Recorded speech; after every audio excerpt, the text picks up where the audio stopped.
Dominus vobiscum, sequentia Sancti Evangelii secundum Mattheum.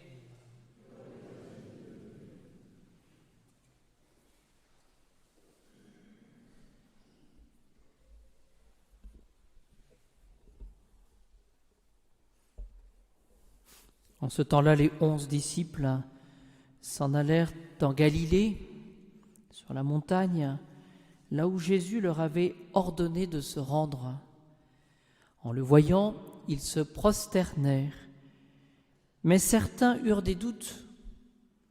Jésus s'approcha et leur dit : « Tout pouvoir m'a été donné au ciel et sur la terre. Allez donc enseigner toutes les nations, les baptisant au nom du Père et du Fils et du Saint-Esprit, leur apprenant à observer ce que je vous ai commandé. Et voici que je suis avec vous tous les jours jusqu'à la fin du monde. »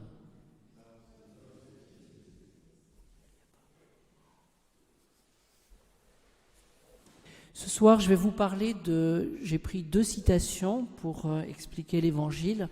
Tout d'abord, Tertullien, nous trouvons en 243. Et puis, à peu près à la même époque, une catéchèse de Jérusalem qui va nous faire entrer justement dans le mystère de la résurrection de notre Seigneur Jésus-Christ et de, finalement, cette résurrection qui sera un petit peu comme le fondement, comme la base de notre esprit missionnaire. C'est ce qu'il faut demander donc au Seigneur. En sortant, dit Tertullien, donc 243, en sortant de la cuve baptismale, nous recevons l'onction sainte, qui, sous la loi ancienne, conférait le sacerdoce, celle qu'Aaron reçut de Moïse. Vous voyez, donc il s'agit finalement de cette onction, vous savez, du saint crème, avec donc cette huile sainte qui contient du baume et qui sert à la consécration des calices, par exemple, qui sert à la confirmation aussi, et qui finalement nous consacre. Mais nous consacre évidemment pour nous associer, pour, on va le voir avec les différents termes du catéchisme de Jérusalem, pour que nous soyons, je dirais, co-héritiers finalement de la vie éternelle du Christ. En sortant de la cuve baptismale, nous recevons l'onction sainte qui, sous la loi ancienne, conférait le sacerdoce, celle qu'Aaron reçut de Moïse. De là, dit Tertullien, vient le nom de Christ, du mot crème, qui signifie onction. Voilà. Parce que tous, par le baptême, nous avons été consacrés dans le Christ. C'est tellement vrai qu'on raconte que les premiers chrétiens, lorsqu'ils étaient persécutés, qu'on leur demandait leur nom, avant d'être condamnés ou d'être décapités, ils ne donnaient pas leur prénom, mais ils disaient « Je suis chrétien, je suis le Christ ». Donc ils étaient tellement fiers d'être assimilés au Christ. Alors pour nous aider, le catéchisme de Jérusalem, la catéchèse de Jérusalem, donc qui était pour l'enseignement des premiers chrétiens, voici ce qui, je vous donne simplement quelques citations pour mieux saisir le sens profond de cette onction.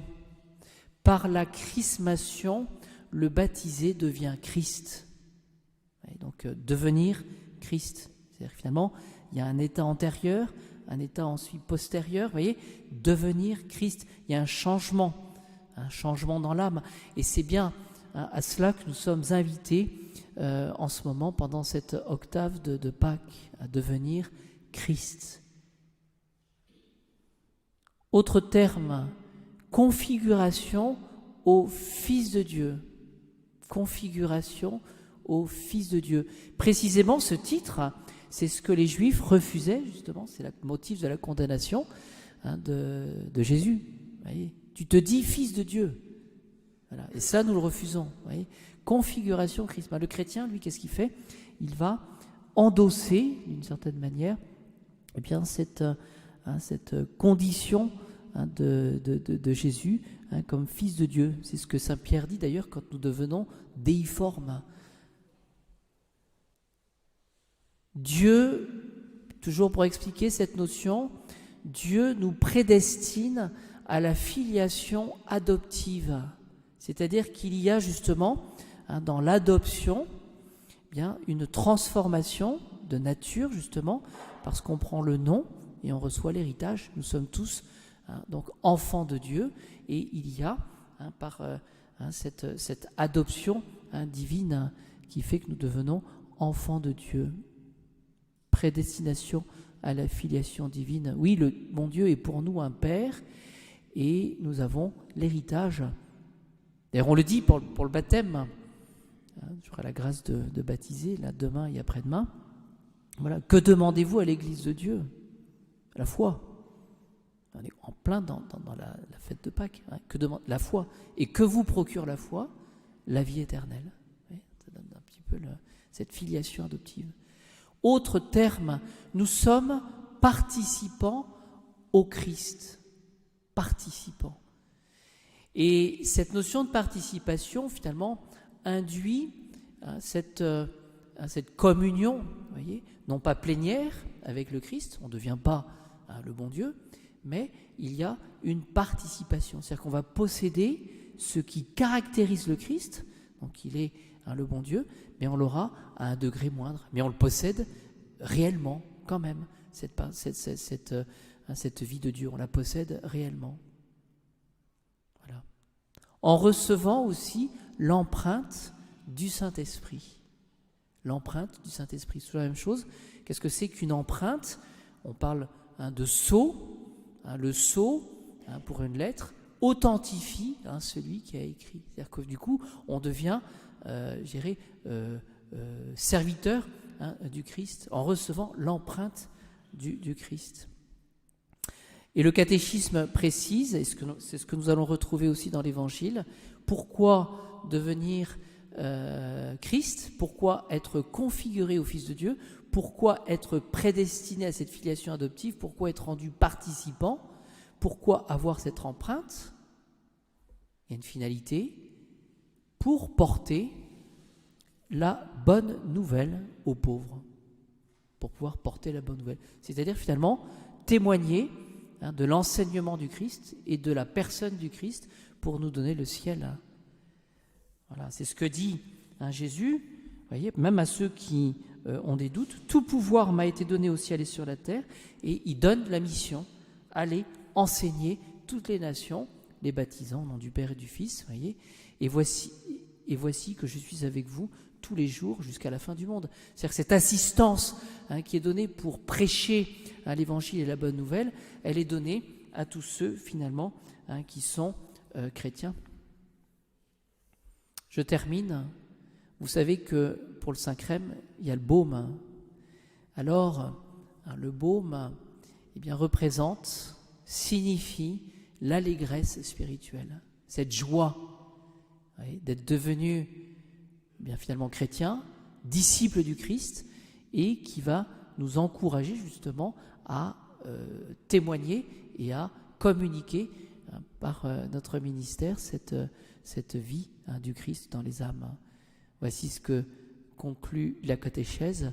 L'âme est sanctifiée par le Saint et vivifiée par l'Esprit.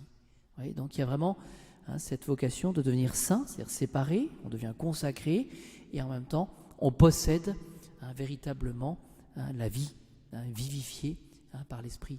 Et c'est ce qu'on dit dans le baptême, on renaît de l'eau et de l'Esprit.